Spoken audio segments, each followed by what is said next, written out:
नमस्कार बच्चों, आज मैं आपके सामने आरोह पाठ्य पुस्तक के काव्य खंड से आओ मिलकर बचाएं कविता प्रस्तुत करने जा रहे हैं, जो कि निर्मला पुतुल द्वारा लिखी गई है।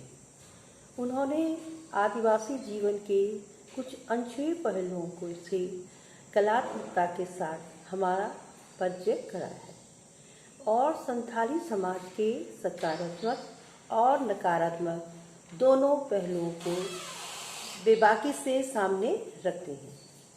संथाली समाज में जहाँ एक ओर सादगी, भोलापन, प्रकृति से जुड़ाव और कठोर परिश्रम करने की क्षमता जैसे सकारात्मक तत्व हैं। संथाली समाज में जहाँ एक ओर सादगी, भोलापन, प्रकृति से जुड़ाव करने जैसे सकारात्मक तत्व हैं, वहीं दूसरी ओर उसमें अशिक्षा, कुरीतियाँ और शराब की ओर बढ़ता झुकाव भी है। आओ मिलकर बचाएं कविता में निर्मला पुतुल जी ने दोनों पक्षों का यथार्थ चित्रण किया है।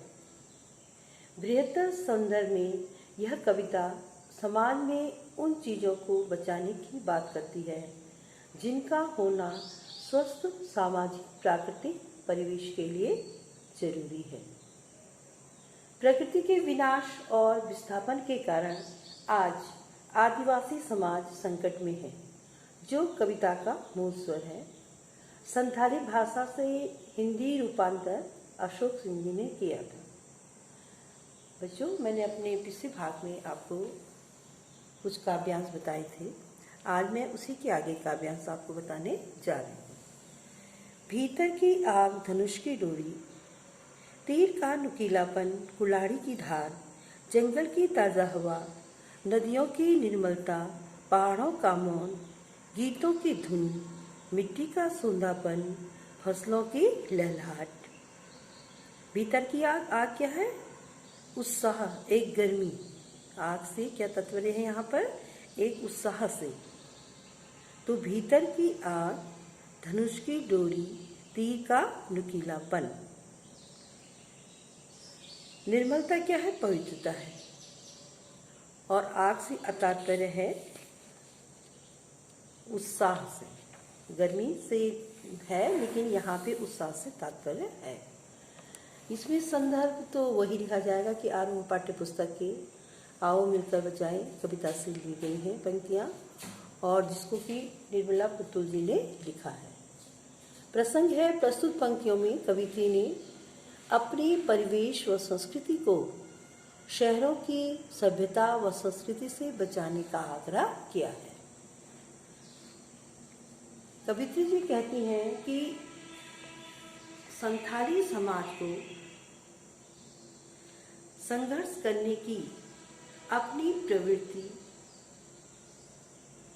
परिश्रम करने की अपनी आदत, अपनी पारंपरिक हथियार धनुष व उसकी डोरी, तीरों के नुकीलेपन तथा कुल्हाड़ी की धार,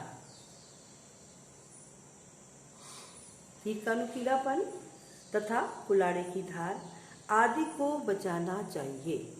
भीतर की आग, धनुष की डोरी, तीर का नुकीलापन, कुल्हाड़ी की धार और जंगल की ताजा हवा। वह समाज से कहती है कि हमें अपने जंगलों को काटने से बचाना चाहिए। निर्मला जी क्या कहती हैं कि हमें अपने जंगलों को काटने से बचाना चाहिए, ताकि ताज़ी हवा हमें मिलती रहे। नदियों को दूषित न करके उनकी स्वच्छता को बचाए रखें।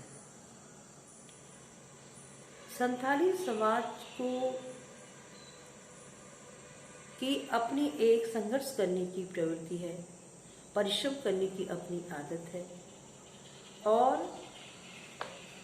कवित्री जी का कहने का मतलब है कि जो प्राकृतिक ताज़ी हवा, अगर जंगल नहीं कटेंगे तो हमें प्राकृतिक ताज़ी हवा भी मिलती रहेगी। अगर नदियाँ दूषित नहीं होंगी, वो स्वच्छ ही रहेंगी, तो सभी को स्वच्छता प्राप्त होगी। पहाड़ों पर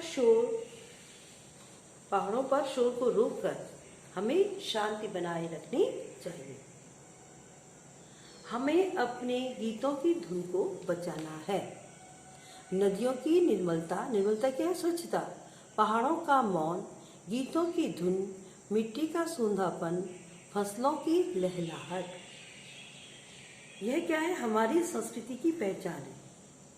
हमें मिट्टी की सुगंध तथा लहलाती फसलों को बचाना है। ये सब हमारी संस्कृति के परिचायक हैं। हमें अपनी जीवन शैली को छोड़कर शहरी जीवन शैली को नहीं अपनाना चाहिए। कवित्री कहती है कि यहाँ का वातावरण अपने इसी रूप में विद्यमान रहे तथा यह समाज शहरी जीवन एवं परिवेश से प्रभावित न हो। इस तरह से कवित्री अपनी प्राकृतिक आबो हवा, जैसे कि नदियाँ, पहाड़, गीत, मिट्टी, इन सब को क्या है? बचाना चाहती है। ये अपने वास्तविक रूप में ही रहें। इस काव्य का सौंदर्य हो जाएगा कि कवित्री लोक जीवन की जो सहजता है उसको बनाए रखने का प्रयास करती है। जैसे तीर का नुकीलापन, धनुष बाण, कुल्हाड़ी की धार, ये जो है तीनों संथाल वासियों की जो स्वाभाविक स्फूर्ति, तेजस्विता की पहचान है और इसके माध्यम से ही कवित्री ने लोक जीवन को लौटाने की पुकार की है। भीतर की आग वास्तव में मन की तीव्र इच्छा और उमंग की द्योतक है, उत्साह की द्योतक है। कवित्री पर्यावरण की स्वच्छता और निर्दोषता के प्रति भी सचेत है। भाषा में आडंबर नहीं है और अलंकारों की भी भरमार नहीं है। अलंकार की भरमार नहीं है। छोटे छोटे वाक्यांश वास्तव में पूरे वाक्य और प्राकृतिक बिंब को अपने में समेटे हुए हैं। आगे का वाक्यांश है, नाचने के लिए खुला आंगन, गाने के लिए गीत, हंसने के लिए थोड़ी सी खिलखिलाहट, रोने के लिए मुट्ठी भर एकांत, बच्चों के लिए मैदान, पशुओं के लिए हरी हरी घास, बूढ़ों के लिए पहाड़ों की शांति। यहाँ पे कवित्री जी आगे कहती हैं, प्रसंग वही होगा कि आदिवासी समाज के परिवेश और संस्कृति के मूल स्वरूप को बचाए रखने का वह आह्वान करती है। वह कहती है कि इस समाज की संस्कृति व परिवेश के स्वरूप में अंतर आ चुका है। आबादी व विकास के कारण घर छोटे होते जा रहे हैं। यदि नाचने के लिए व मौज मस्ती करने के लिए आंगन चाहिए तो आबादी पर नियंत्रण करना होगा। नाचने के लिए खुला आंगन, गाने के लिए गीत, हंसने के लिए थोड़ी सी खिलखिलाहट, हंसी वह खिलखिलाहट वाली हंसी भी होनी चाहिए, और व्यर्थ के तनाव को दूर करने के लिए हंसी की खिलखिलाहट का होना भी आवश्यक है। और अपनी पीड़ा को व्यक्त करने के लिए रोने के लिए मुट्ठी वाले कान, अपनी पीड़ा को व्यक्त करने के लिए रोने के लिए थोड़ा सा एकांत भी आवश्यक है। बच्चों को खेलने के लिए मैदान, पशुओं के लिए हरी हरी घास और पशुओं को चरने के लिए हरी हरी घास तथा बूढ़ों के लिए पहाड़ी प्रदेश का शांत वातावरण चाहिए। बूढ़ों के लिए पहाड़ की शांति, पहाड़ी प्रदेश का शांत वातावरण चाहिए। इन सब की प्राप्ति के लिए हमें सामूहिक प्रयास करने होंगे। कवित्री क्या कहती है कि इन सब को प्राप्त करने के लिए हमें सामूहिक प्रयास करना चाहिए, तभी यह सब सुरक्षित रह सकते हैं। काव्य सौंदर्य लोक जीवन की सहजता को बनाए रखने के लिए कवित्री नृत्य, ज्ञान, हंसी, खिलखिलाहट, दुख, खेलकूद, शांति सबको महत्व देती है, जो जीवन के रंग हैं। हंसी भी है तो दुख भी है, खेलकूद है, शांति है, नृत्य है, गान है, तो उसे दुख और सुख, बच्चे और बूढ़े, मनुष्य और पशु, उमंग और शांति सब अनुभव किए हैं और पूरे काव्यांश में इन सब का वर्णन हुआ है। भाषा अत्यंत सहज है, न तुकांतता न आग्रह। हरे हरे में पुनरुक्ति प्रकाश अलंकार है और मुट्ठी भर एकांत थोड़े से एकांत के लिए प्रयुक्त हुआ है। मुट्ठी भर एकांत, थोड़ा सा एकांत, वह जो है इसमें थोड़े से एकांत के लिए प्रयुक्त हुआ है। आगे काव्यांश है, इस अविश्वास भरे दौर में थोड़ा सा विश्वास, थोड़ी सी उम्मीद, थोड़े से सपने आओ मिलकर बचाएं कि इस दौर में भी बचाने को बहुत कुछ बचा है अब भी हमारे पास। अविश्वास क्या होता है?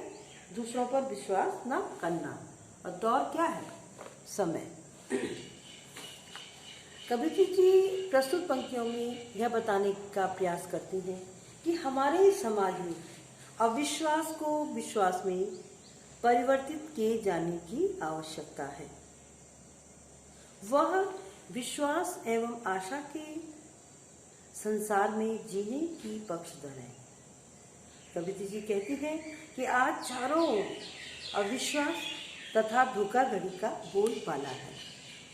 थोड़ा सा हमें क्या चाहिए? थोड़ा सा विश्वास, थोड़ी सी उम्मीद और थोड़े से सपने। वह कहती है कोई किसी पर विश्वास नहीं करता, अतः ऐसे माहौल में हमें लोगों में थोड़ा सा विश्वास जगाना होगा। अच्छे कार्य संपन्न करने के लिए थोड़ी सी उम्मीदें और थोड़े से सपने भी बचाने होंगे, ताकि हम अपनी कल्पना के अनुसार जीवन शैली निर्मित कर सकें। थोड़े से सपने, थोड़ी सी उम्मीद अच्छे कार्य करने के लिए चाहिए हमें, और दूसरों पर विश्वास करना भी आना चाहिए। क्योंकि वो कहती हैं कि आज कृत्रिम जीवन शैली के इस दौर में भी, जो बनावटी दौर आजकल चला हुआ है, इस दौर में दौर क्या है? समय है। इस दौर में भी हमें इन सभी जीवन मूल्यों को बचाने का प्रयास करना चाहिए। और ये जो आजकल की बनावटी जीवन शैली है, अभी भी हमारे पास बहुत कुछ बचाने के लिए बचा है। बहुत कुछ बचा है अब भी हमारे पास, और जिसकी रक्षा कर हम अपनी बहुमूल्य जो संस्कृति व सभ्यता है उसको पुनः स्थापित कर सकते हैं। कविता क्या कहती हैं कि इस बनावटी दौर में भी कि हमें अपनी संस्कृति को कायम रखना है, और इस दौर में अभी भी कुछ नहीं बिगड़ा है, हमारे पास बचाने के लिए बहुत कुछ है, और जिसकी रक्षा करके हम अपनी संस्कृति व सभ्यता को पुनः स्थापित कर सकते हैं। काव्यांश में न तो छंदबद्धता है, न तुकांतता, न संगीत, न लय, बल्कि क्या है? अर्थ का प्रभाव है।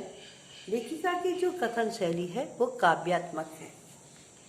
कवित्री, अगर अब जब आपको इसमें काव्यांश में काव्य सौंदर्य लिखना पड़ेगा तो आप लिखेंगे कि कवित्री लोक जीवन के सकारात्मक गुणों को बनाए रखने की प्रेरणा देती है।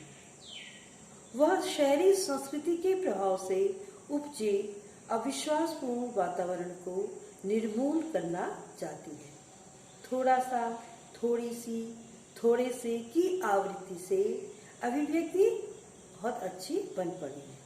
इससे कथन में लय और प्रभाव का समावेश हो गया है। भाषा में क्या है? भाषा में उर्दू जैसे उम्मीद शब्द है, संस्कृत विश्वास, तद्भव, सपने का अद्भुत संगम है। उर्दू भी है, संस्कृत भी है और तद्भव भी। उर्दू का शब्द कौन सा है? उम्मीद, संस्कृत का विश्वास और तद्भव सपने। काव्यांश में न तो छंदबद्धता है और न तुकांतता। तो आपने देखा कि कवित्री निर्मला पुतुल जी लोक जीवन के जो सकारात्मक गुण हैं उन गुणों को बनाए रखने की प्रेरणा देती हैं, और शहरी संस्कृति के प्रभाव से उपजे अविश्वासपूर्ण वातावरण को निर्मूल सिद्ध करना चाहती हैं। बच्चों, आज मैं अपना पाठ यहीं पे समाप्त करती हूँ। आशा है कि आपको यह काव्यांश समझ में आ गया होगा।